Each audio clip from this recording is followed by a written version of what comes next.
Bonjour à tous. Je remercie chaleureusement Martine, Evelyne et toute l'équipe de bénévoles d'avoir eu la bonne idée d'organiser ces 2 journées et d'avoir eu la peut-être moins bonne idée de m'inviter, mais ça, on jugera après. Et je suis d'autant plus heureuse d'ouvrir ces 2 journées, de les ouvrir sous le signe d'un titre si intéressant, Le deuil et les dimensions invisibles de la conscience. Car ce titre, en fait, on peut le comprendre de plusieurs manières, et je crois que c'est ce qui a guidé avec tant d'intelligence ce choix. Je suis philosophe, et donc je suis héritière de philosophes qui ont essayé de penser les rapports que nous pouvons avoir avec ceux qui ne sont plus. Et je pense particulièrement ici au philosophe américain de la fin du 19e, début du 20e, William James, qui voyait dans le talent des médiums et dans les talents que nous pouvons parfois nous-mêmes avoir de sentir autre chose, d'imaginer qu'il y a autre chose que ce qui nous est immédiatement donné, eh bien James, il voyait une voie magnifique pour explorer cette chose que nous connaissons si mal, dont nous connaissons encore si peu, dont nous ne savons pas de quoi elle est capable et que nous nommons conscience ou esprit. Le philosophe Spinoza disait que nul ne sait ce que peut encore. Je crois que James, quelques 200-250 ans plus tard, lui répondrait « Nul ne sait ce que peut notre cerveau.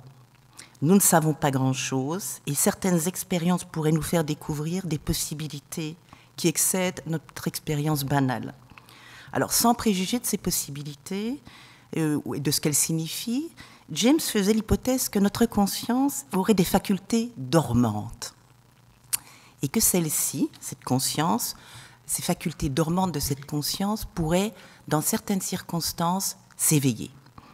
Dans une conférence donnée en 1894, à propos des expériences qu'il avait menées avec une célèbre médium, Eleanor Piper, il insistait sur le fait que certains faits ne pouvaient pas recevoir de théorie et que nous devions juste les récolter en attendant de les comprendre et surtout ne pas faire, comme le faisaient nombre de scientifiques, les nier sous prétexte qu'aucune théorie ne pouvait les accueillir.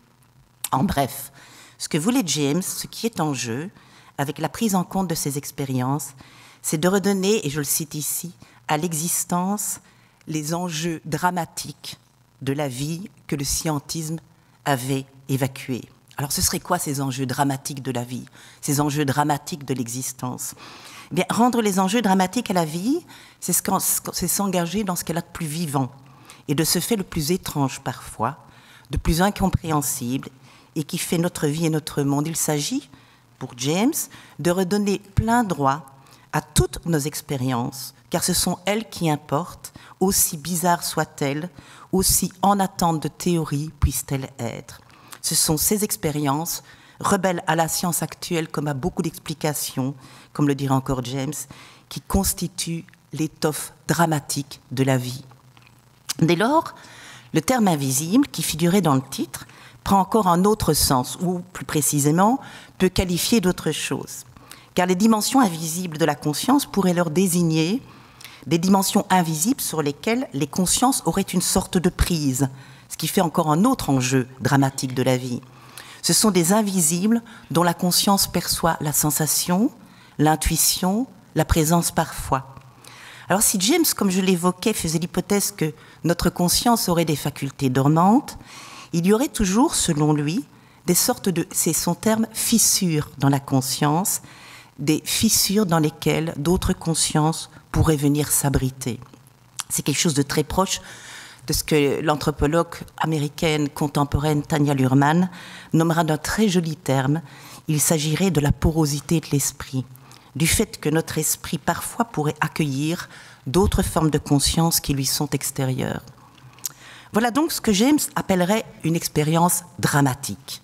Dramatique non pas au sens où elle serait tragique, mais au sens d'un récit dramatique, c'est-à-dire un récit pleinement vécu, mobilisateur, avec ses émotions, ses rebondissements, avec ses expériences qui nous déroutent, qui nous passionnent aussi. Oui, nos vies peuvent être dramatiques, et oui, parce qu'elles sont parfois très tristes, mais oui également parce qu'elles ne cessent de nous surprendre quand nous décidons de ne rien rejeter de ce dont nous faisons l'expérience, quand nous décidons d'accueillir ce dont nous faisons l'expérience, même si cela va totalement à l'encontre de ce que nous avons appris à penser qu'il était normal de faire l'expérience. Et ce sont ces expériences qui m'ont intéressée au cours de la longue enquête que j'ai menée depuis septembre 2007, lorsque j'ai entrepris de récolter des récits de personnes qui avaient décidé, alors c'est peut-être un peu vite dit, ou qui n'avaient pas décidé, parce que parfois ces choses ne relèvent pas de décision, ou en tout cas pas de décision délibérée de notre part, donc qui avaient décidé ou pas décidé de continuer à entretenir des relations avec leurs défunts. Mais avant d'en venir à ces expériences, je voudrais vous préciser la manière dont j'ai décidé de les entendre. Ce qui précède a déjà annoncé la couleur, je crois. En fait, si je devais le dire en deux mots exactement, qui qualifieraient la manière dont j'ai décidé d'entendre ces récits, j'utiliserais ceux que l'ethnologue Christine Berger avait elle-même forgés à propos de son enquête chez les médiums de Lyon il y a une trentaine à peu près d'années d'ici. Et c'est lorsqu'elle écoutait des récits de spirites à Lyon, qu'elle était confrontée à des expériences qui la laissaient très perplexe, des expériences qui débordaient largement la rationalité à laquelle elle était habituée, des expériences qui ébranlent ce qu'on croit savoir de la réalité. Elle dit, eh bien pourquoi pas? Il ne s'agit pas de croire ou de ne pas croire, il s'agit moins encore d'expliquer. Il s'agit d'assumer que là on ne sait pas, et qu'on va accueillir, si c'est possible, des enjeux possiblement dramatiques avec ce pourquoi pas. Écouter des récits, essayer de sentir les puissances qu'ils mobilisent ou les puissances qui les mobilisent, essayer de saisir leur intelligence propre et saisir également la perplexité de ceux à qui ces expériences adviennent et surtout de montrer l'intelligence que très souvent cette perplexité va susciter. Car les personnes qui m'ont raconté des récits présentent tous pratiquement une caractéristique commune. Elles ont essayé d'être à la hauteur de l'événement qui leur arrivait. Elles ont toutes essayé, avec une intelligence remarquable, d'être à la hauteur non seulement de l'événement tragique de la perte, mais également à la hauteur de l'expérience bouleversante de sentir ou de vivre l'expérience d'une certaine forme de présence ou de l'expérience non moins bouleversante de sentir que celui qui est parti attendait d'elle quelque chose, une suite à donner, une vie à prolonger, des choses à faire. Mais pour mieux préciser la prise que je souhaite offrir à ces expériences, rien ne vaut d'être un peu concret, et je vais vous relater pour ce faire une initiative que je trouve remarquable en termes d'imagination, de tact, de politesse, tant à l'égard des vivants que des défunts, et surtout une initiative qui peut montrer comment on peut laisser les questions ouvertes, le pourquoi pas, comment on peut honorer les enjeux dramatiques de l'existence. Et puisque ce sont des histoires qui à présent vont me guider, je vais commencer par présenter ma prise sur les événements par une histoire, l'histoire de cette initiative, mais une petite histoire qui est arrivée au sein de cette initiative. Le corps de Lars, un musicien, est étendu sur son lit. Près de lui, son épouse Petra. Avec elle, une sage-femme des morts, Heidi. D'autres personnes circulent dans la maison, dont Alexa Agerty, une anthropologue qui nous raconte cette histoire. On parle doucement, entre soi et avec lui. La bouche de Lars est grande ouverte et elle l'est depuis qu'il est mort, il y a quelques heures. Elle rappelle sa maladie et son agonie. Lars était en détresse respiratoire. L'épouse et la sage-femme s'efforcent de lui fermer la bouche, mais en vain, le foulard ne tient pas. Elles se découragent. Elles vont sortir un moment de la chambre pour se changer les idées et elles sont interpellées par d'autres personnes. Puis, quand elles reviennent, Lars a la bouche fermée et il sourit. Petra, Heidi sont toutes les deux d'accord. C'est un signe qu'il leur laisse. Il ne souffre plus et il est en paix à présent. Alexis Agerty étudie l'anthropologie contemporaine. Son mémoire de maîtrise a porté sur de nouvelles pratiques qui ont émergé aux États-Unis ces 10 dernières années, ou peut-être un peu plus maintenant, les home funerals, les funérailles à domicile. Alors, les funérailles à domicile relèvent donc d'une initiative de quelques personnes qui se sont collectivement mobilisées pour résister et pour dénoncer la manière dont sont traités les corps des défunts, à leur commercialisation, au traitement par les pompes funèbres, à l'exclusion des proches, à la violence imposée au corps par les produits chimiques et les techniques d'embaumement. Et ces collectifs ont décidé de réapprendre à prendre soin des morts et à partager leur expertise. Les conseillères ainsi formées se chargent de résoudre les problèmes administratifs et légaux. d'aider la famille à prendre soin du corps et de contrôler sa décomposition et d'organiser des veillées autour du défunt. Ce sont, et elles se nomment elles-mêmes, des sages-femmes des morts.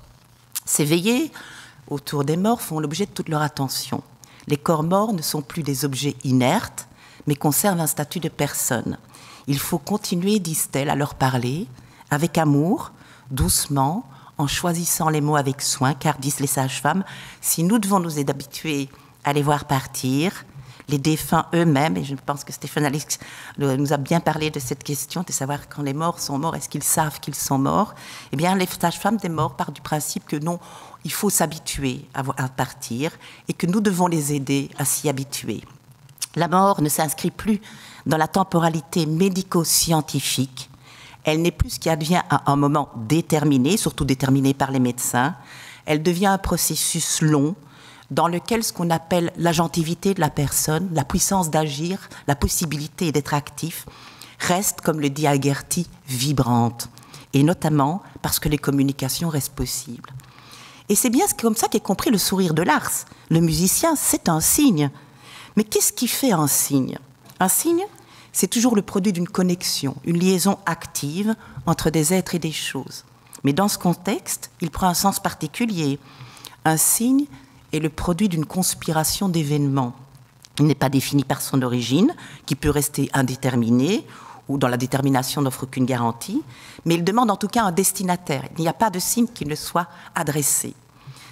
Et il sollicite aussi un interprète, ou plus justement, il interpelle ce destinataire. Ce qui veut dire que l'interprète n'est pas tenu d'interpréter, juste de prendre acte et éventuellement de répondre au signe. Le signe donc traduit autant qu'il active la vitalité des relations entre les vivants et les morts. Donc la sage-femme et Petra sont d'accord sur le fait que le sourire de Lars est un signe. Il réconforte sa femme et sa famille. Le dire comme ça, c'est prêter attention aux effets, ou plus précisément, c'est prendre soin des événements dans leurs effets. Alors on n'est pas obligé d'aller plus loin. Ce « il réconforte », c'est qui? C'est quoi? On n'est pas obligé de continuer, mais on pourrait si on le souhaitait. On pourrait suggérer, par exemple, que Lars, en souriant, a donné un signe à ses proches. Et ceux qui cultivent la pratique des funérailles à domicile l'accepteraient sans problème, ou même le suggéreraient, du fait qu'elles pensent, je dis elles parce que c'est souvent des femmes, que la mort n'interrompt pas le processus de la vie. Les cellules continuent pendant quelque temps d'échanger, les cheveux de pousser, le corps de se transformer. Donc les sages-femmes des morts partagent la conviction que la mort n'est donc pas une affaire de tout ou rien. Le cœur peut avoir cessé de battre, mais il y a toujours quelqu'un, une forme de présence, quoique sans doute affaiblie. Elles font l'hypothèse que les morts continuent à comprendre et même à répondre aux mots des vivants et que la question du souci donc n'est pas du seul ressort des vivants. Le mort peut répondre au moyen d'expression faciale, d'odeur parfois, ou encore au travers des signes de la nature ou de l'environnement immédiat. Il peut encore parler à ceux qui restent au travers de souvenirs ou des pensées qui adviennent en sa présence et dont les gens ont l'impression que ce ne sont pas exactement leurs propres pensées. Ce sont des signes et, comme tels, ils restent ouverts à la possibilité d'être compris autrement. Lars sourit pour réconforter sa famille et la sage-femme, donc, comme la veuve, l'interprète de cette manière. Mais la sage-femme va ajouter quelque chose. Elle va dire qu'il arrive que la mort puisse modifier la musculature du visage de telle sorte à produire un sourire post-mortem. Or, constate Algerti, une explication n'empêche pas l'autre. La sage-femme ajoute une possibilité, non pas sur le mode du ou bien il vous fait signe, ou bien c'est la biologie qui peut tout expliquer, mais sur le mode de celui et encore, dans le registre grammatical très précieux des conjonctions et. Si les morts doivent envoyer des signes, pourquoi d'ailleurs ne le feraient-ils pas en empruntant les voies de la biologie? Cette coexistence délibérée de deux hypothèses, dont l'une n'exclut pas l'autre, requiert un certain type d'engagement épistémologique, c'est-à-dire ce que les funérailles à domicile appellent le seuil. Le seuil, c'est l'espace au sein duquel le sourire d'un homme mort est à la fois un mouvement des muscles et une communication supranaturelle. un espace au sein duquel le corps est à la fois biologique et sacré, objet et sujet, désenchanté et enchanté, inerte et offrant son souci pour les vivants. Les ou bien disjonctifs et polémiques des conceptions privilégiées par la science sont donc soigneusement remplacés par des et ce sont ces et qui contestent en fait l'épistémologie médicale. Car au contraire de cette dernière, de l'épistémologie médicale, de la manière dont les médecins en général appréhendent ce genre de phénomène, le dispositif des funérailles à domicile considère que chaque version, chaque histoire, chaque hypothèse ajoute à la situation plutôt qu'elle n'oblige à soustraire une autre, à s'y substituer. Le fait que le sourire puisse être un phénomène naturel n'empêche pas que Lars puisse vouloir réconforter sa famille. Ce ne sont pas des hypothèses qu'on appellerait celles de l'enchantement, qui contestent l'épistémologie médicale, c'est plutôt l'affirmation qu'il y a possibilité de coexistence de plusieurs hypothèses possibles. Le « et » introduit en fait une contestation non polémique. Ce n'est pas « vous dites que, nous disons que », c'est « vous dites que et nous ajoutons que ». Il y a toujours autre chose. C'est un engagement dans la mesure où il transforme des manières de penser et de sentir. Il implique une manière de se mettre en rapport avec les êtres et avec les choses et avec les expériences qu'on a, très semblable à ce que l'anthropologue contemporaine Tanya Luhrmann a appelé dans son propre travail sur la spiritualité la porosité de l'esprit. Être ouvert et sensible autrement et à d'autres choses. Comprendre le sourire de Lars comme un acte intentionnel, accueillir certains événements comme des signes, c'est-à-dire comme les indices d'une intention, d'une organisation d'événements par une pensée, témoigne d'une compétence semblable à la porosité de l'esprit, parce qu'elle implique d'imaginer qu'il y a de la pensée ailleurs que dans nos têtes. Il y a un sapence dans le monde des événements. Ce serait la première dimension des signes, car le sourire de Lars est bien ce qui relève des signes. Ils traduisent une distribution différente des intentions et une mise au travail de la pensée. De ce fait, ils mettent en effet la pensée au travail. Et quand je dis imaginer qu'il y a de la pensée ailleurs que dans nos têtes, je donne en fait un contenu particulier à l'imagination. C'est pas se représenter quelque chose qui n'existe pas, mais c'est se représenter quelque chose auquel on ne peut avoir accès que par l'imagination, ce que d'autres ont appelé l'imaginal. Quelque chose dont on ne sait pas avec certitude si ça existe, mais dont on sait avec certitude que si on ne l'imagine pas, on n'aura pas accès à cette chose. Et de fait, avec cette chose, on fait comme si, en agissant comme si cela existe. Si cela existe, on aura une chance d'en sortir les effets et la présence. Et c'est ainsi d'ailleurs que fonctionnent les signes. On agit avec eux comme si, de fait, ils signifiaient, ce qui leur permet à eux de manifester leur signification. Alexa Agherty raconte que dans les 3 jours de veille autour du corps de Carole, plusieurs personnes virent une araignée. La première araignée apparut dans la nuit, tard, alors que la sage-femme venait de terminer les soins au corps. Elle la remarqua à nouveau qui se tenait sur le perron alors qu'elle quittait la maison. L'animal revint encore plusieurs fois, jusqu'à ce que l'enterrement l'on vit, lors de la descente du cercueil, une énorme araignée le suivre au même rythme, suspendue à un fil invisible. Alexa Agherty écrit « L'énoncé « Carole était une araignée » nous enchevêtre tous, dans une toile de signification. Carole était une araignée peut être compris comme un énoncé de fait ou comme une métaphore, ou les deux, l'une ou l'autre, ou les deux. C'est moi qui parle. Osciller, vaciller, amorcer des élans à partir d'un point d'équilibre qui se crée dans le mouvement et qui vous tient. Est-ce une métaphore ? Carole était-elle réellement une araignée ? Est-ce que c'est une métaphore ? Est-ce que c'est un signe ? Vaciller, osciller, walk the line, disent les Anglais. Alors la porosité de l'esprit dont je vous parlais, qui permet de sentir une présence, d'accueillir des intentions qui ne sont pas nécessairement les vôtres, de lire des signes dans les événements, cette capacité en fait n'est pas donnée à tout le monde. On peut la cultiver. Et il y a des événements qui peuvent la favoriser, comme l'événement de perdre quelqu'un, cet événement qui vous retourne tout l'être, qui brouille tous les repères et surtout qui vous mène à reconfigurer tout autrement ce qu'on appelle communément réalité.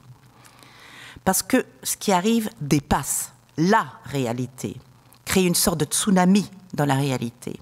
Et je crois, rend disponible à d'autres façons de sentir, il y a une faille qui se crée, ou plus précisément, comme le dirait William James, des fissures de la conscience et de la sensibilité qui s'ouvrent plus encore sous l'effet de l'événement. C'est pourquoi, je le dis en passant, je ne suis pas clinicienne, et il est fort possible qu'on entende parler de ce genre de choses ici, pendant les 2 jours qui vont suivre. Je me dis parfois que le fait de nommer ces failles traumatismes et de les considérer comme quelque chose qui serait nécessairement à guérir barre peut-être la route à d'autres manières de vivre avec ces failles, d'autres façons de les penser. Considérer ces failles comme des blessures mal fermées nous empêcherait peut-être de les accueillir comme quelque chose justement d'ouvert, comme une forme de disponibilité, certes très douloureuse, mais qui pourrait s'avérer être une nouvelle manière de la conscience d'être en rapport avec le monde et avec d'autres dimensions de ce monde. Alors je disais que cette porosité pouvait être cultivée, c'est d'ailleurs ce qui constitue l'objet de la recherche de l'anthropologue Tania Luhrmann dont je vous parlais. Comment est-ce qu'on acquiert cette porosité? Elle va l'étudier, comment les gens prient, par exemple, pour l'acquérir. Et c'est dans ce sens également, puisqu'on vient de parler du film à propos du chamanisme, de l'enquête qu'a menée Charles Stepanov chez les chamans de Sibérie, dans son beau livre « Voyager dans l'invisible », on y revient encore, en montrant par exemple l'importance cruciale d'une culture de l'imagination chez ceux qui connaissent et pratiquent le chamanisme. Et cela se cultive également chez certaines personnes qui ont perdu quelqu'un. Ainsi, Patricia, qui est d'ailleurs une des sages-femmes des morts, et qui a été interrogée par Alexa Agherty, continue de parler avec sa fille défunte, presque tous les jours, depuis 13 ans. Sa fille, non seulement aurait presque 20 ans aujourd'hui, mais je ne peux pas dire aurait presque 20 ans aujourd'hui, parce qu'elle a presque 20 ans aujourd'hui, puisque depuis 13 ans, elle répond à sa mère, et de ce fait, elle rend sensible le fait qu'elle a continué à grandir. Et lorsqu'Alexa Agherty demande à la maman comment elle a appris à communiquer avec sa fille, Patricia lui répond « Nous avons appris ensemble ». Elle a appris des techniques. Le meilleur moment pour essayer, dit Patricia, c'est juste avant de dormir et juste après le réveil, car, dit-elle, le voile est fin à ces moments-là et ce sont les meilleurs moments pour entrer en connexion avec le monde des invisibles. À certains moments, dit-elle encore, vous donnez de l'énergie aux morts. À d'autres, ce sont eux qui vous en donnent et ça s'apprend et ça se cultive. Patricia conclut, et c'est magnifique, l'acte de donner crée la connexion pour recevoir. Il n'y a pas de précédence qui puisse s'imposer. C'est un agencement d'actes qui transforme les êtres en présence. Une fille qui fait de sa mère une mère de fille de presque 20 ans, une mère qui aide sa fille à grandir. Il y a des techniques. La maman a appris à se faire aider par sa fille et avec elle, elle retisse sans fin la toile de la vie. C'est pas donné, cela s'apprend, cela se cultive, souvent dans le secret, vous le savez, car ces expériences, et nombre d'entre vous plutôt le savent, suscitent pas mal de malentendus. Parler avec les morts. Parler avec les morts. Un très grand nombre de personnes m'ont raconté qu'elles le faisaient. Et il y a quantité de façons de parler. Ça peut se faire dans les rêves, qui sont des sites privilégiés de conversation, à condition de les sortir du régime des savoirs psychologiques et de ne pas les interpréter, mais de chercher à savoir ce qu'ils nous demandent, en quoi ils nous mobilisent et ce que les rêves attendent de nous. Un rêve qui se rencontre dans de nombreuses cultures. Jean-Marie Lemaire, le psychiatre Jean-Marie Lemaire me l'a raconté, l'avoir entendu en Algérie. Pierre-Olivier Dittmar, qui est un spécialiste du Moyen-Âge, m'a dit qu'il l'avait lu dans des textes du Moyen-Âge, mais en présence le rêveur, dans une scène avec un proche disparu. Dans le premier, celui de l'Algérie, une fille voyait sa mère ployer douloureusement sous le fardeau de 2 urnes. Dans le second, il s'agit d'un fils qui apparaît à sa mère, donc au Moyen-Âge. Il est dans un groupe d'hommes, il marche très lentement et reste en arrière. Dans l'un comme dans l'autre rêve, les rêveurs vont s'inquiéter. Quelle est cette charge aussi lourde, dira la fille à sa mère en Algérie. Pourquoi restes-tu en arrière, dira la mère du Moyen-Âge à son fils. La réponse est la même. La mère tend les urnes, le fils ouvre sa cape et montre une poche remplie d'eau. C'est parce que je dois porter ces larmes, ce sont les tiennes. L'amie d'une de mes étudiantes en psychologie, Aïssa, a perdu son frère aîné le 25 janvier 2010 dans un crash aérien de la compagnie Ethiopian Airlines au Liban, 4-5 minutes après le décollage. La nouvelle fut écrasante pour elle. Il était non seulement son frère, mais aussi son meilleur ami. Quelque temps après, une dame que personne de la famille ni parmi les amis ne connaissait est venue et a demandé à parler à Aïssa et à sa mère. Elle leur a expliqué que depuis quelque temps, elle ne cessait de faire le même rêve. Un jeune homme aux yeux verts essayait d'avancer, mais n'y parvenait pas. Il avait 2 grosses pierres liées à chacune de ses chevilles. Il la regardait d'un air triste et lui demandait d'aller voir sa sœur et sa mère pour leur demander de cesser de pleurer, car plus elle pleurait, plus les pierres s'alourdissaient, et à cause de ce poids, ils n'arrivaient pas à s'envoler pour accéder au paradis. La dame leur a expliqué qu'elle avait eu du mal à les trouver, car elle l'ignorait, elle ne connaissait pas ce jeune homme. Et jusqu'à ce que par hasard, elle tombe sur la page Facebook, qui était une page mémorielle qui avait été créée par les proches des victimes du crash aérien. Et ils avaient posté des photos de leurs disparus. Elle reconnaît indirectement le garçon du rêve sur l'une des photos, contacte l'auteur du téléchargement afin d'obtenir l'adresse de la famille du défunt. Ce message fut pour Aïssa, ainsi que pour sa mère, ce qui leur a permis, dit-elle, je la cite, d'avancer, de se battre, de vivre, car en faisant cela, nous lui permettions petit à petit d'accéder au port du paradis. Ainsi, les morts peuvent-ils participer, comme l'a joliment proposé une de mes amies, à ce qu'on pourrait appeler des petites combines du désir. Et c'est très joli comme forme de rationalisation parce que ça n'exclut pas, c'est encore une hypothèse qui s'ajoute. Et c'est quoi ces petites combines de désir? Mais ça, vous savez, c'est très, très... Enfin, vous savez, évidemment que vous savez, que la majorité d'entre vous savent, et ceux qui ne savent pas, connaissent quelqu'un qui sait et qui certainement leur a fait savoir. C'est très difficile de reprendre l'ordre de la vie après avoir perdu quelqu'un, et surtout celui de la joie. Il est difficile de recommencer à rire, de recommencer à vivre. On sent qu'on est coupable, qu'on trahit le mort parce qu'on l'oublie. Mais si c'est le mort qui vous le demande, alors tout est différent, si c'est un ordre qu'on reçoit. Alors, combine du désir ou initiative des morts qui continuent à manifester du souci à l'égard du chagrin de ceux qu'ils ont laissés? Peu importe la réponse qu'on donnera, les 2 hypothèses, de toute manière, ne sont pas exclusives l'une de l'autre. Tout ce qu'on pourra dire, c'est que les morts font faire des choses aux vivants, d'une manière ou d'une autre. Ou peut-être, si je suis le chemin ici que j'avais dessiné avec les sages-femmes, d'une manière et d'une autre.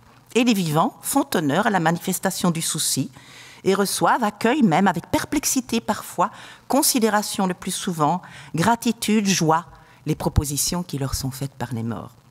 Alors le souci, puisqu'on parle des rêves et que c'était trop joli, c'est vraiment des sites extraordinaires d'inventivité de la part des morts et des vivants, le souci n'est pas le seul motif des visites. Et je crois que ça vaut la peine de dire, enfin, je ne pourrais pas énoncer exhaustivement tout ce que les morts viennent faire dans les rêves, mais il y a quand même 2-3 choses que je tiens à vous signaler parce qu'elles sont assez jolies. J'ai trouvé par exemple dans les témoignages de Christophe Pons, qui a fait une très belle enquête en Islande, qui est un haut lieu, je veux dire, où ça se cultive très très bien, des rêves qui présentent une caractéristique commune à ceux que je viens de raconter. Les rêves mandatent une personne vers une autre.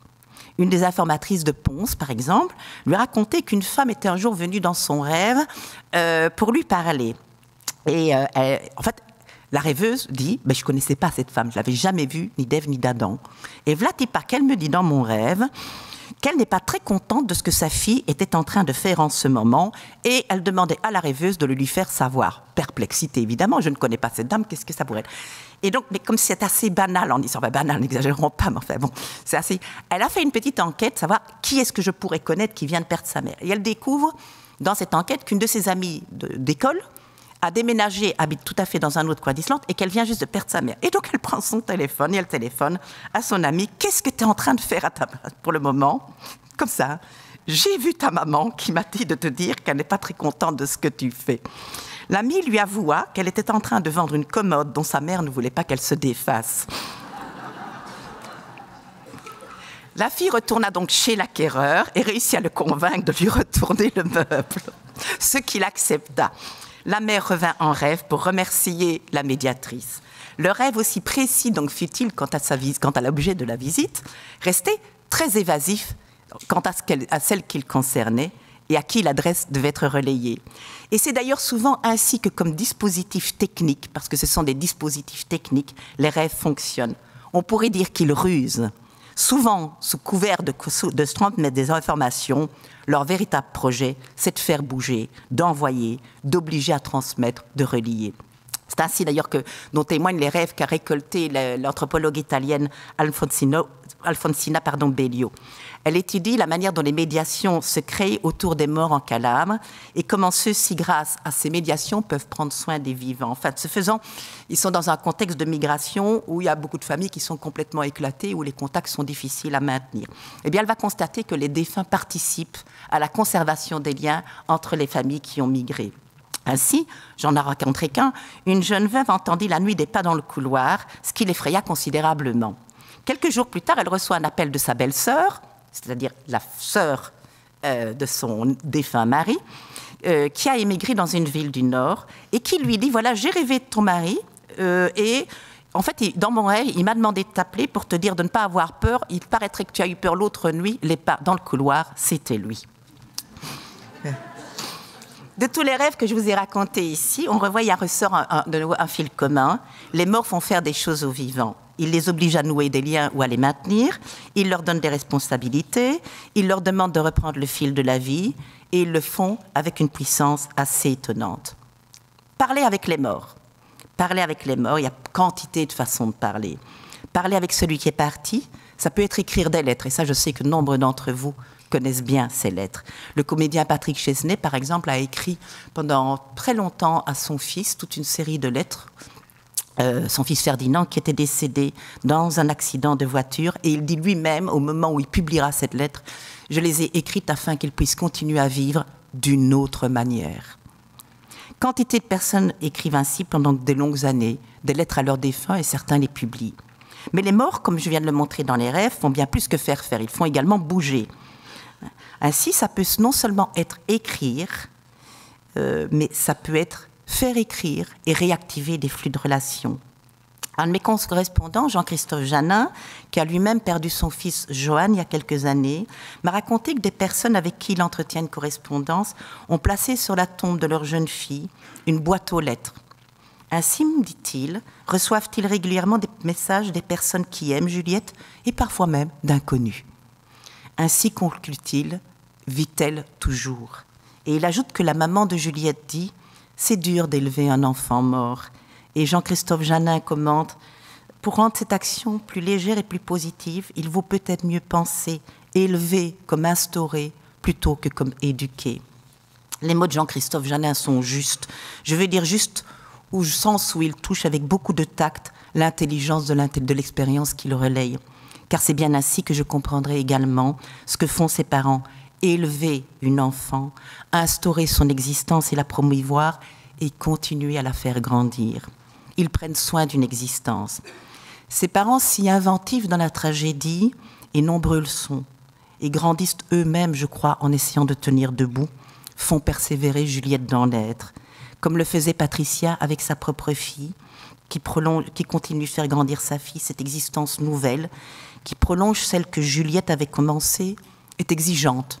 Elle demande des soins, de l'inventivité, de l'attention, grâce auxquels Juliette peut continuer à s'épanouir.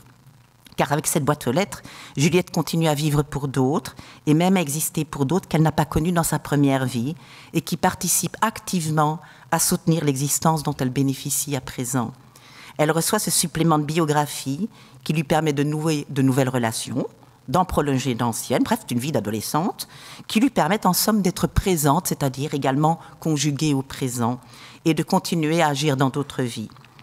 Je rappelle volontiers, juste parce que c'est un moment un peu émouvant, je trouve, cette histoire, je vais remettre un peu d'air dans tout ceci, qu'à propos de circulation de lettres, j'aime encore rappeler cette histoire que beaucoup d'entre vous connaissent parce que j'en parle souvent et parce qu'elle est pleine d'humour, de la dame de Mansfield. C'était une dame qui habitait dans le village de Mansfield en Angleterre.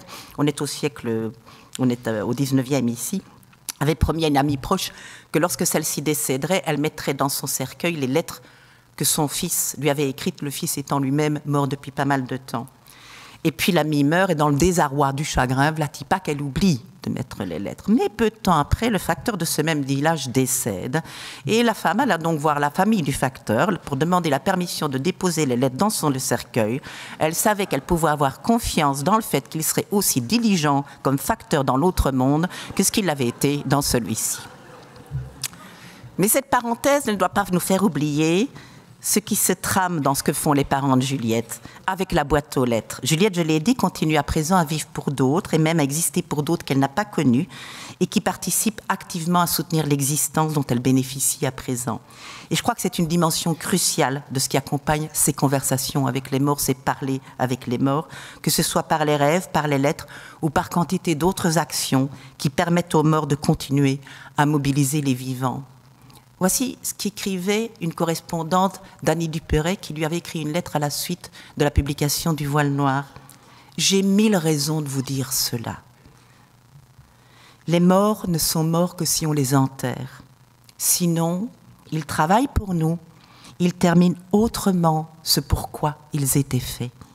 Nous devons les accompagner et les aider à nous accompagner dans un va-et-vient dynamique, chaud et éblouissant. » En ces quelques mots, l'auteur de la lettre saisit un des thèmes parmi les plus caractéristiques des relations qui, chez nous, se nouent entre ceux qui restent, ici je traduis la jolie expression des Anglais, les left behind, et ceux qui ne partent pas tout à fait. Celui d'un accomplissement auquel le mort lie le vivant, terminé pour ce pourquoi on était fait, évoque bien l'accomplissement. Eh bien, si nous ne prenons pas soin d'eux, les morts meurent tout à fait. Mais si nous sommes responsables de la manière dont ils vont persévérer dans l'existence, ça ne signifie en aucune façon que leur existence soit totalement déterminée par nous. C'est ce qu'écrivait, non sans humour, le romancier Emmanuel Berle dans un très joli roman, enfin dans plutôt un essai. Voilà ce qu'il écrit. « Quand je les oublie, je les frustre du peu de réalité qu'il serait en mon pouvoir de leur conserver. Et il me semble entendre le murmure timide de leurs appels, de leurs reproches, auquel ma dissipation me rend sourd. » Et plus loin, « Bien sûr, je ne crois pas aux fantômes, mais je doute que mon imagination suffise à les inventer. Ne deviens pas fantôme qui vient, ne deviens pas fantôme qui veut. Ceci me semble indéniable. » Cette dernière phrase de Berle me permet d'introduire une autre dimension cruciale des relations de ce que raconte, dans ce qu'on trouve dans ce que racontent les récits.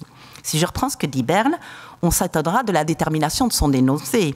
Je ne crois pas aux fantômes et en même temps, mon imagination ne peut pas suffire à les inventer. Il dit une chose et en apparence son contraire. Et c'est souvent le cas.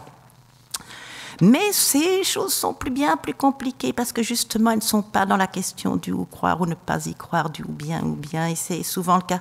Je voudrais un instant revenir à Berle. Certes, il dit « je ne crois pas aux fantômes », mais mon imagination ne pourrait pas suffire à les inventer. Sa phrase, en fait, n'est contradictoire qu'en apparence. On est face à un énoncé comme l'étaient nés les sages-femmes des morts. C'est pas ou bien, c'est et encore et encore. Une hypothèse, ce serait trop peu. Parce qu'on ne sait pas. Et ce n'est pas qu'on ne veut pas savoir, c'est que l'indétermination, le non-savoir, fait partie de l'expérience elle-même, et peut-être même de sa qualité. C'est une expérience qui demande que l'on soit constamment en mouvement. C'est le signe que la vie, en fait, est en train de s'immiscer dans l'histoire. La vie de qui, on ne sait pas non plus. Et quand la vie s'immisce dans une histoire qui avait été figée, les histoires se multiplient, et c'est un magnifique foutoir qui signale la vitalité de la vie qui reprend. Mais je voudrais attirer votre attention sur la phrase qui clôture cette apparente contradiction de Berle. Une phrase qui dit quelque chose de plus. Il dit, je vous le rappelle, « ne deviens pas fantôme qui veut ». Ce qui veut dire que Berle reconnaît que si les morts veulent avoir une chance d'être entendus ou perçus, il faut qu'il y ait, pour répondre à cet appel, il faut qu'il y ait quelqu'un pour répondre à cet appel. Rappelez-vous la correspondante d'Annie Dupéret. Les morts ne sont morts que si on les enterre. Ce qui signale que les morts ont une existence particulière. Leur existence dépend de la capacité que nous avons de les faire exister. Non pas de les faire exister totalement, ce qui relèverait du seul travail de l'imagination, mais de les faire exister de telle sorte à ce que nous puissions être touchés par eux, mobilisés par eux, à ce que nous puissions sentir leur présence. Nanou raconte que le jour de l'anniversaire d'un beau voyage fait autrefois avec son mari, à présent décédé, et sur le même lieu de voyage, coïncidence, Elle est avec sa fille et décide d'acheter une paire de boucles d'oreilles et puis le regrette immédiatement. Elles étaient vraiment beaucoup trop chères. Sa fille lui dit « Maman, il y a tellement de coïncidences dans ce voyage, le lieu, le temps, etc. Achète-toi un billet de tombola, on ne sait jamais. » Et le billet de tombola, vous en doutez, gagnant et du montant exact du prix du bijou. Comme s'il avait voulu, dit Nanou, lui faire un cadeau. Est-ce que le mort est intervenu ou est-ce qu'on est particulièrement disponible à les entendre quand les lieux et les dates coïncident? Les signes sont-ils fabriqués pour permettre cette disponibilité? Nanou elle-même traduit les possibilités plurielles de cette histoire lorsqu'elle dit « Je suis sensible à certains faits dans lesquels je peux déceler les signes de la présence de mon mari ou, pour être plus exact, les signes de la vitalité de notre histoire aujourd'hui dans ma vie. » André, qui a interrogé la psychologue Laura Perrichon, raconte qu'à l'enterrement de son père, un verre a littéralement explosé dans la main d'un de ses oncles. Ils se sont dit « ça, c'est un coup à papa ». Mais 2 ans après, à la mort de sa mère, le phénomène se reproduit de la même manière. Ça, dit-elle, c'est quelque chose qui m'a donné à penser en disant « mais qu'est-ce qui se passe ici ?» Comme s'il mettait un peu de légèreté dans quelque chose qui était lourd et difficile. Le danseur et chorégraphe Luc Peton, dont vous pourrez voir des jolies vidéos sur YouTube, il danse notamment, il fait danser ses danseuses, ou il danse lui-même avec des grues de mandchourie, avec des oiseaux, etc. C'est vraiment magnifique. Il m'a raconté une histoire. Il m'a dit, en fait, il y a quelques années d'ici, on a perdu un ami danseur, Jean-Michel. Il y a un mois après la mort de Jean-Michel, un peu plus d'un mois après la mort de Jean-Michel, on s'est retrouvés avec 5 danseurs pour une représentation à laquelle Jean-Michel n'avait jamais participé. Et en fait, on le connaît tous séparément, sauf Luc Peton et sa femme Marilène, mais tous avaient connu Jean-Michel dans différentes circonstances. Et donc, ils se retrouvent tous amis de Jean-Michel sans être liés entre eux autour de Jean-Michel. Et ils vont faire une représentation. Et puis après, ils se retrouvent après la pièce dans les loges et ils vont échanger leurs impressions du spectacle. Et à un moment donné, ils réalisent qu'ils ont tous senti la présence de Jean-Michel pendant le spectacle. Vous allez me dire, c'est normal, on est 1 mois après la mort. Lara l'a senti danser à côté d'elle. Marilène, l'épouse de Luc, l'a senti respirer à côté. Un autre qui se trouvait à l'autre bout de la scène dit « À un moment, moi, j'ai pensé à lui. » Quant à Luc, au moment d'une sortie qui le conduit dans les coulisses, il a senti sa présence et il précise sa présence rassurante. Grâce à la chorégraphie, ils peuvent localiser exactement ce moment et c'était exactement le même moment. Et aucun indice extérieur, dit Luc, n'aurait pu nous faire penser à lui. Alors, comment comprendre cette synchronisation? Rien ne l'explique. Et ce qui est intéressant, c'est que le chorégraphe ne va pas essayer de l'expliquer. Il va en faire un problème technique. Ce qui l'intéresse, ce sont les conditions qui rendent ça possible. Je le cite. Justement, le fait d'être dans le spectacle, dans le souci de son déroulé, on est moins préoccupé par soi. On devient un instrument. On est en train de servir le spectacle. On n'est pas que soi dans ces moments-là, on est traversé. Le temps du spectacle, dit-il encore, c'est le milieu des espaces en creux qui fait qu'on peut être possédé par son rôle, on n'est plus dans un rapport au réel quotidien. Fin de citation. Souvenez-vous, les failles dans ce qui constitue notre individualité dont parlait James, les fissures de notre conscience quotidienne. Ce que Luc Peton dit, c'est que le spectacle crée une sorte de disponibilité à autre chose que soi, une ouverture à d'autres choses, à d'autres êtres et à d'autres expériences, en somme, parce qu'on est moins soi. Je crois que c'est ainsi qu'opère une autre caractéristique que j'entends dans la plupart des récits. Ils utilisent le « comme si ». Nanou, comme si il avait voulu me faire un cadeau. André, comme si il avait voulu mettre un peu de légèreté. Eh bien, on peut le comprendre de plusieurs manières, ce « comme si », mais il y en a une qui me paraît vraiment intéressante. Le « comme si », c'est un opérateur de doute qui marque qu'on ne sait pas, qu'on hésite et que 2 versions sont possibles. Mais surtout, c'est un opérateur d'ouverture. C'est un opérateur de faille dans un bloc de la réalité. Le « comme si » fait fissure. Quand c'est comme si, si c'est comme cela, ça peut être autre chose. Ce que fait le « comme si », c'est maintenir ensemble, vivantes, les 2 versions possibles et les garder en contact, les garder ensemble. Le « comme si » permet de ne pas obliger à choisir. Et c'est la grande intelligence de tous les récits que j'ai récoltés. Ce sont des récits qui restent vivants, qui sont soigneusement protégés dans leur vitalité d'une part, et d'autre part, ce sont des récits qui veillent à ne jamais obliger à choisir entre deux versions, celle qui dirait que c'est une affaire d'imagination et celle qui dirait que le mort est réellement là, sans aucun doute. Non, le doute accompagne l'expérience et ce doute permet de préserver la présence du mort tel qu'on en a fait l'expérience, c'est-à-dire dans le doute. Un verre éclate, un billet de tombola devient un don, un disparu se fait sentir au même moment de la chorégraphie, sans concertation des danseurs, ce sont des signes. Un signe fait signe. Et bien, qu'est-ce qu'on fait avec ça? Eh bien, on fait comme si, on répond. On l'accueille comme une intention. Et c'est ce que le signe demande. C'est le fond de malentendu sur lequel il fonctionne. La réponse donne sens au signe, c'est pragmatique, devient signe, ce à quoi on répond. Qu'est-ce qu'on fait avec ça? Ben, le récit commence là. Le comme si serait alors un opérateur d'ouverture entre les possibles. Il n'est pas du tout un retrait interprétatif, hein, on va croire que je suis fou, donc on va dire comme si, pour pas que les gens croient que je crois, mais c'est pas du tout ça. C'est vraiment, c'est pas une mesure de prudence, c'est un artifice sémantique qui permet d'activer deux versions, de les maintenir ensemble, c'est peut-être moi, c'est peut-être pas. Les comme si font tenir et communiquer toutes ces possibilités. Ce qui veut dire que s'il assume de faire communiquer, qu'il prend acte des écarts et les connecte par petites approximations. C'est également ça que fait le comme si. Il approxime pas à pas. Alors, je pourrais vous raconter bien d'autres récits. Je voudrais terminer par un tout dernier qui m'a particulièrement touchée. Il parle encore d'autres choses que j'ai peu abordées dans cette conférence, mais qui m'importent. J'ai dit à un moment dans cette conférence une phrase qui a peut-être été inaperçue. Et je voudrais y revenir parce qu'elle m'importe. J'ai évoqué à propos des parents de Juliette et de la boîte aux lettres que j'ai remarqué que des parents qui ont perdu un enfant, parfois et même souvent, grandissent. Ils grandissent parce qu'ils ont dû être à la hauteur d'un événement qui nous dépasse. Ils grandissent parfois en essayant simplement de tenir debout.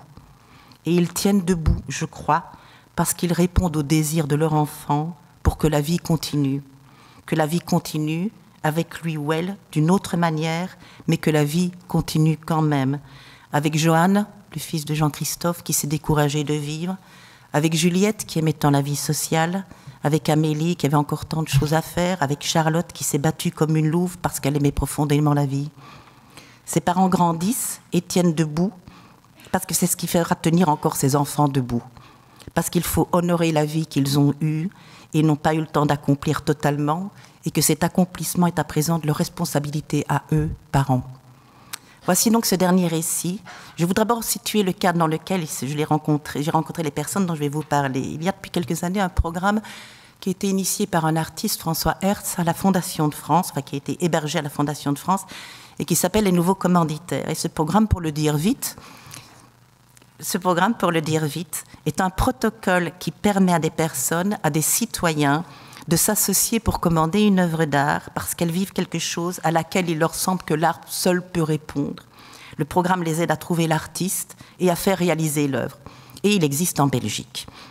Dans le cadre de ces programmes, les gens d'une petite ville à Diest, exactement au nord de la Belgique, se sont associés autour d'un parent d'une jeune fille de 18 ans, Annick, qui a été assassinée et dont on a retrouvé le cœur dans le canal en mai 2007.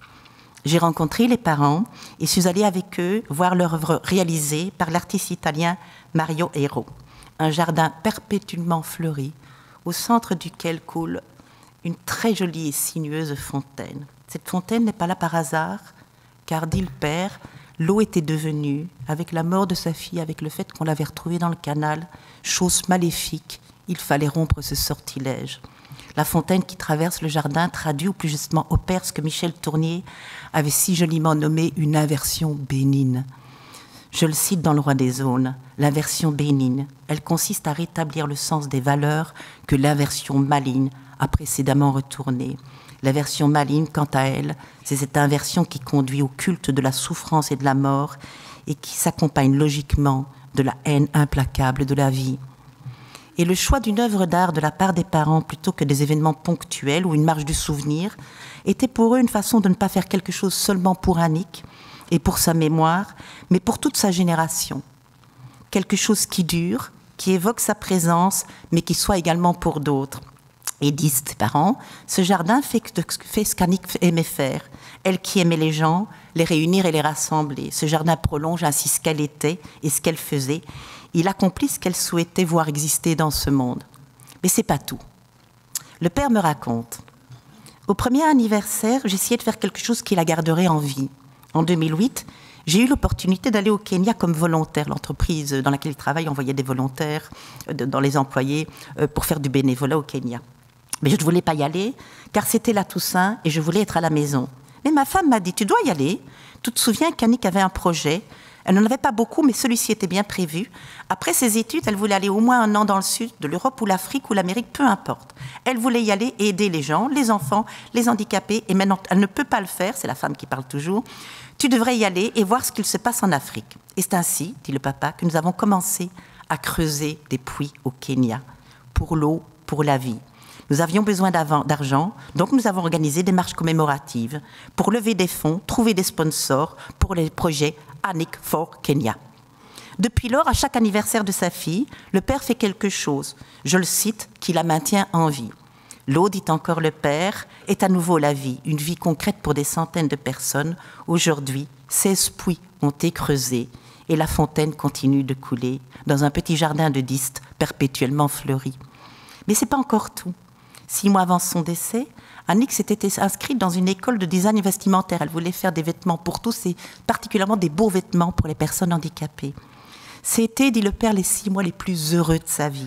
Elle faisait enfin ce qu'elle aimait. Aussi, le père a-t-il en quelque sorte prolongé son rêve en créant au Kenya une école pour couturières et en récoltant des fonds, toujours au nom de sa fille, pour acheter des machines à coudre. Annick continue donc son rêve par personne interposée. Ainsi, elle continue à agir dans le monde par ces jeunes femmes kenyanes devenant couturières, par l'eau qui jaillit des puits, transformant des conditions de mort en conditions de vie, transformant le signe négatif de l'eau en signe d'espoir et de vitalité. Quant au parc, ce petit jardin de Diest qui constitue l'œuvre, il est un espace de rencontre, de beauté, de souvenirs avec des fleurs toute l'année et la fontaine qui rend à l'eau ce qu'elle avait failli perdre. Je pourrais encore vous dire qu'ils m'ont raconté qu'une amie d'Annick a perdu sa petite sœur et que sa famille a gardé une photo d'Annick en disant qu'à présent, Annick prend soin de la petite disparue. Je pourrais vous en raconter quantité d'autres choses. Et vous-même pourriez sans doute m'en raconter encore plus. Je m'arrête ici parce que je sais que des histoires continuent d'être inventées et de circuler. Et c'est ça qui compte. Car ces histoires enrichissent le monde. Elles font de chauds manteaux de mots dans lesquels morts et vivants pourront s'abriter. Je terminerai encore par quelques mots de plus toutefois. Des mots tissus, des mots manteaux, des mots écharpes pour ceux qui, parmi vous, ont voyagé par gros temps.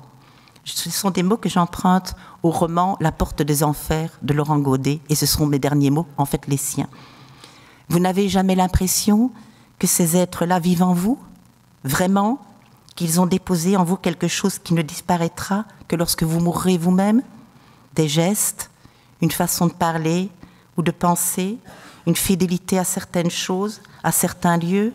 Croyez-moi, les morts vivent, ils nous font faire des choses, ils influent sur nos décisions, ils nous forcent, ils nous façonnent. Merci. Alors, on va essayer de rattraper un petit peu du retard, donc on va consacrer 10 minutes plutôt que 15 aux questions. Je ne sais pas qui veut commencer. Si on n'a pas, c'est encore mieux, parce qu'alors on rattrape encore plus de retard.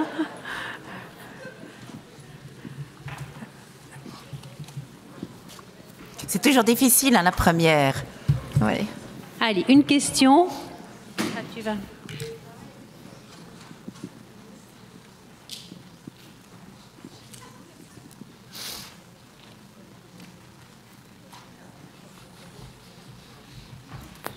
Ça va, c'est OK. Est-ce que vous m'entendez? Oui. Bonjour à tous. Alors j'espère, moi je ne viens pas pour témoigner, donc ça ne va pas prendre de temps. C'est juste une question par rapport au déni. Je sais que dans les milieux un peu psychologiques ou psychiatriques, on va dire, il ne faut pas que la personne vive un déni. Et donc, je voulais savoir si on vous avait... comment rebondir là-dessus? Merci. Alors, il y a deux choses. Alors, je vais essayer d'aller vite, et ce sera beaucoup trop vite. On travaille avec un institut de production de savoir qui s'appelle Ding Dang Dong, qui est constitué autour d'essayer de penser la maladie d'Huntington avec les personnes concernées, non concernées, des philosophes, des artistes, etc. Et je travaille là-bas d'abord parce que c'est passionnant et en plus parce que je m'amuse vraiment beaucoup avec eux. Et c'est une question qu'on pose puisque dans certaines maladies aussi, la question du déni va intervenir. Et en fait, on en arrive, mais ça c'est Catherine Soljou qui fait partie de ce collectif, qui travaillerait ça bien mieux que moi, c'est de dire le déni c'est avant tout une prise de pouvoir dans la relation, puisqu'on prétend savoir quelque chose que l'autre prétendrait ne pas savoir. Ça c'est la première réponse. Je pars maintenant du côté des morts et je vais vous dire, je prends la réponse de Jean Alouche qui a écrit un très beau livre, bon, c'est quand même un paquet, mais c'est un psychanalyste lacanien qui a vraiment pris position très ferme contre la violence qu'exercent ses collègues, les psychanalystes à l'égard des gens en prétendant leur imposer en disant finalement on dit que les gens sortent de la réalité, mais c'est quoi la réalité et comment pouvons-nous prétendre pouvoir la définir? C'est quoi ce geste qui prétend définir, savoir mieux que les gens ce que serait la réalité, alors que il va citer deux, trois choses qui vont montrer que cette question de savoir ce que la réalité non seulement est une violence, mais d'une arrogance incroyable. Alors ce qu'on appelle réalité, il va falloir quand même se dire et c'est Alouche qui le dit, qu'on est quand même une culture très minoritaire sur la conception de la vie après la mort. Quand même un peu embêtant de penser, on est tellement minoritaire, pas au sens deleuzien, on est minoritaire au sens du nombre, qu'on est tellement, d'autant plus persuadé qu'on a raison et que les autres sont des superstitieux, qu'on est si peu nombreux. Non seulement si peu nombreux, mais que c'est un phénomène très récent.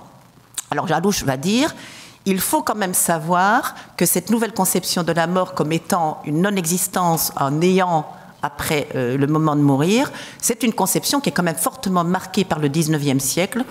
Alors il en fait un très bel historique, je ne vais pas vous le faire ici. Donc le livre c'est Érotique du deuil au temps de la mort sèche. Et il dit, c'est avec Auguste Comte et la mort romantique, c'est-à-dire il faut intérioriser le mort et il n'a plus d'existence extérieure, donc il devient une existence purement symbolique. Donc le culte du souvenir, c'est ça, c'est 1850 Auguste Comte et le positivisme. Donc il ne faut pas oublier, mort romantique et positivisme font très très bon ménage. Ça veut dire le mort symbole, le culte d'une mémoire, etc. Et puis, dit-il, avec les psychanalystes et avec les luttes anticléricales de la fin du 19e, c'est-à-dire l'exclusion de toutes les formes de religiosité et même pratiques et concrètes hors des institutions de soins. Et il dit, tout ça, ce sont des choses qui ont favorisé une conception de la mort comme néant qu'aujourd'hui les psys prétendraient vouloir, avec une violence indicible, imposer à leurs patients. Voilà donc ce que je pense du déni, mais c'est Alouche qui m'aide et ding dang dong. Voilà. Avant de passer à la question suivante, je vais vous demander si vous voulez quitter la salle, de quitter par le haut. Il y a des pièces, une porte là-bas. Et vous avez accès parce que si vous passez devant, vous êtes filmé en fait. Donc ce serait dommage pour les vidéos après. Et puis pour l'orateur, ça fait un drôle de sentiment. On se dit, est-ce qu'ils sont fâchés? Est-ce qu'ils s'ennuient? Je ne pense pas.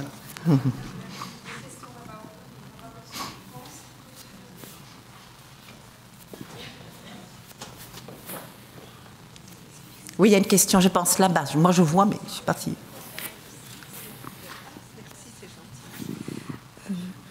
Moi, j'ai une question, disons, pratique. Quand on se met en relation avec un membre de sa famille ou quelqu'un d'autre qui est décédé, est-ce qu'on ne l'empêche pas de continuer son chemin? Est-ce qu'on ne le bloque pas dans son évolution? Moi, je ne suis pas une spécialiste. Moi, si je devais donner une définition de ce que je fais, moi, j'ai fait l'éthologie des morts, pourrait-on dire. C'est-à-dire étudier leur comportement au travers des récits des vivants. Et donc, la question de savoir s'il y a des effets sur eux de la manière dont on les traite, moi, je ne peux pas répondre à cette question. Moi, tout ce que je peux voir, c'est les effets qu'ils ont sur les vivants quand les vivants décident de les accueillir. Mais je sais que, par exemple, du côté, en effet, des conceptions des spirites, puisque j'ai été quand même faire un terrain dans le groupe des médiums spirites ici à Liège, qui est vraiment un groupe passionnant. Je me suis vraiment, j'ai appris plein de choses avec eux, et des choses notamment très proches des conceptions cliniques. À quel point j'ai vu une similitude d'intuition avec les conceptions cliniques, par exemple, qui utilisent l'hypnose pour remettre les gens en conversation. Il y a des choses absolument extraordinaires d'ouverture d'imagination qui m'ont vraiment subjuguée. Ce que je peux dire, c'est que, par exemple, chez les spirites, on considère que dans certaines circonstances... En fait, les spirites vont considérer que vous ne pouvez pas entraver leur devenir. Donc, ça veut dire que, par exemple, trop de chagrin entraverait un devenir. Mais le fait de continuer à avoir des relations, pour eux, en tout cas, c'est pas problématique, ça dépend quel type de relation. C'est comme pour tout. Ça dépend quel type de relation vous avez. Il y a des relations qui entravent. Et alors, la question de savoir, c'est est-ce que ça entrave la vie du mort ou est-ce que ça entrave la vie du vivant? Ben, les deux ne sont pas exclusifs l'un de l'autre. Moi, quand j'étais chez les spirites, je regardais ce que ça faisait aux vivants parce que c'était la fenêtre à laquelle j'avais accès. Voilà. Mais je peux comprendre que les spirites me disent, oui, nous, ce qui nous intéresse, c'est plutôt le devenir des morts. Tout ce que j'ai pu constater de toutes les séances spirites auxquelles j'ai assisté, c'est qu'ils font attention à ça, la manière. Voilà. Comment est-ce que les relations s'établissent? Et je ne connais pas de culture qui ne mette pas un minimum de séparation entre les morts et les vivants. Ce qui ne veut pas dire une rupture totale, ça veut dire simplement une surveillance des allées et venues, je dirais, ou une surveillance du pouvoir que les uns peuvent exercer sur les autres. Toby Nathan disait par exemple que qu'est-ce que c'est qu'un notaire, si ce n'est quelqu'un qui va veiller à ce que les volontés du mort restent parmi les vivants, mais à contrôler aussi les excès de pouvoir que les morts pourraient prendre. Par exemple, si un futur mort met dans son testament « Je veux que mon fils hérite seulement s'il fait 5 enfants avec madame une telle », c'est interdit par la loi. Un mort n'a pas le droit de continuer à tyranniser les vivants. Enfin, il peut le faire quand même, hein. Il y a plein d'autres moyens. Mais en tout cas, le notaire, dans son secteur à lui, va veiller à ce que là, ça ne se passe pas.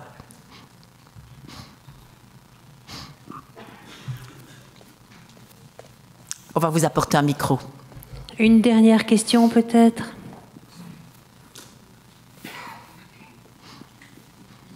Je suis la gardienne du temps, alors une réponse très brève, s'il vous plaît. Comment conciliez-vous le fait de continuer à avoir des relations avec les morts avec le concept de la réincarnation?